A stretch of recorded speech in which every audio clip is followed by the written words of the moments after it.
This nauseating video called Curing Spokane, which is a propaganda hit piece, was made by a video production company called North by Northwest, which is located apparently in both Spokane and Boise, Idaho.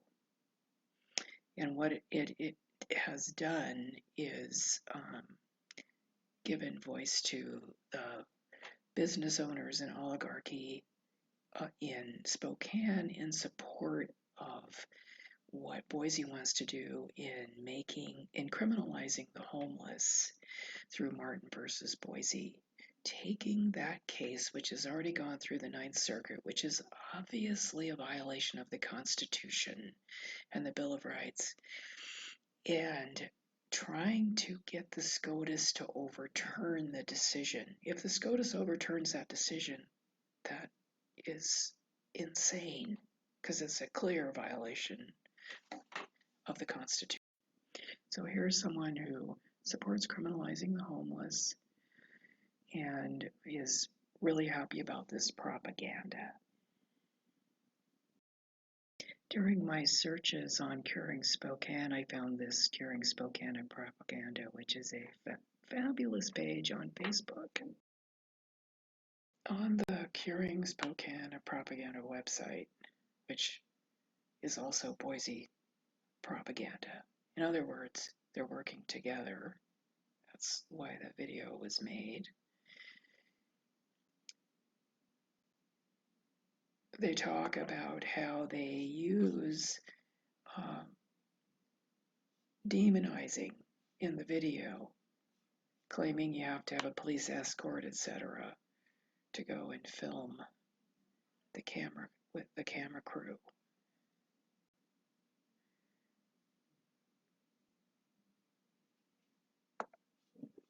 And this is also about an election campaign, etc., the usual stuff. This video called Curing Spokane was made so that the business class in Spokane could bitch about the homeless people that were causing problems in the downtown area.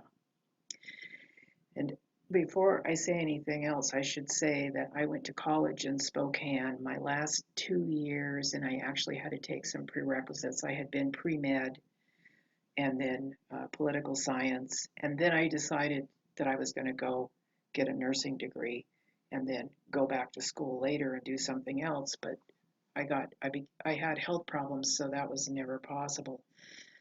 But I tried like hell. I actually studied electronics for a year, EET, electronic technician for a year.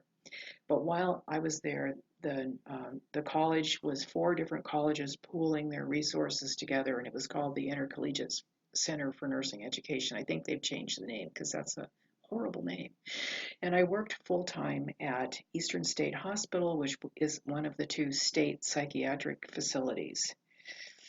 And my goal was to be a psychiatric nurse. So while I was at the college, I had a lot of rotations in the areas of psych and social services, etc. And so I was on the streets with the homeless. I was in the area where there were a lot of bars and taverns. They had a lot of taverns in Spokane. And then they have these old crappy buildings which they have since torn down, gentrification. But in those buildings there were cheap apartments where elderly people were living and people that had other issues, but it was mostly elderly people. And we would go and try and give them some services. There were a lot of really good people that worked really hard to get some housing built in Spokane back in that time period and after that time period. And now there's an overwhelming number of homeless people. And the thing about Spokane, if you haven't ever lived there, is it's a city, but it's like it was back then. It was like living in a small town, even though it was a pretty good-sized city. And there were problems with alcohol and drugs back then. And just like everywhere else, it's been ignored, and everything has sort of deteriorated in the area of social services, any kind of help that people get that are failing. There were families that were homeless in Spokane I came in contact with them. There was all kinds of people having problems back then. And what really gets me, I mean, I don't like people that are causing problems either who are homeless. I don't like people leaving garbage. I don't like people going to the bathroom outside. But the problem is, people have to be somewhere. They have to go to the bathroom somewhere. If you don't provide them a place to go to the bathroom, they have to go somewhere. There's no other option. And one of the things people don't know is that homeless people, because of the food is often like stuff that is about to go out of date, that's donated from a store or somewhere. People often get diarrhea who are homeless, and that's a huge problem when there's no bathroom available. So you don't provide people with places to go to the bathroom, and you try and force them to go into shelters that are just as bad at conditions are often just as bad as being outside. And you have allowed drug targeting from big pharma, and there are some government entities that have brought drugs into this country. This has not happened accidentally, the drug problem, and people did not speak up about all of these things in the past.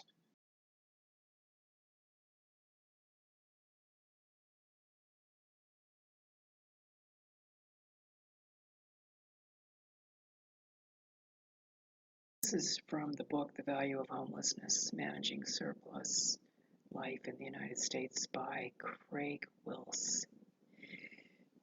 Revanchism names a model of gentrification that seeks revenge on poor populations who occupy spaces that capital now wishes to reclaim for investment.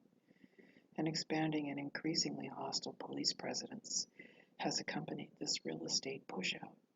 After a pilot launched in 2005, the so-called Safer City initiative targeted unsheltered individuals in Skid Row for criminal punishment from 2006 to 2007. It represented one of the greatest concentrations of police force in the United States. This was followed by a discussion on how they use the term chronic homeless to demonize and medicalize and psychologize the homeless problem, when the homeless problem is, for the most part, a lack of housing, drug targeting that's been allowed, and nothing's been done about it.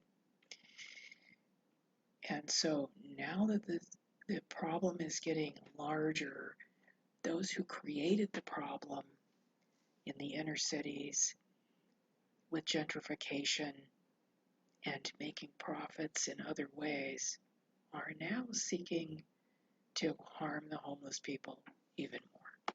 I've got a little secret for all of these people who are managing homelessness by either creating it or working in the nonprofit sector or managing cities, etc. Nothing cures homelessness like a home. That's the problem. The lack of affordable housing, the problems with the landlords who keep raising the rents, the predatory landlords, and the problems that I found in the housing not being managed if it was for low-income people, and drug rings allowed to function in the housing, gang stalking allowed to go on, which the city actually may be a part of that problem, targeting certain individuals such as myself because they would like me to shut up. I will not.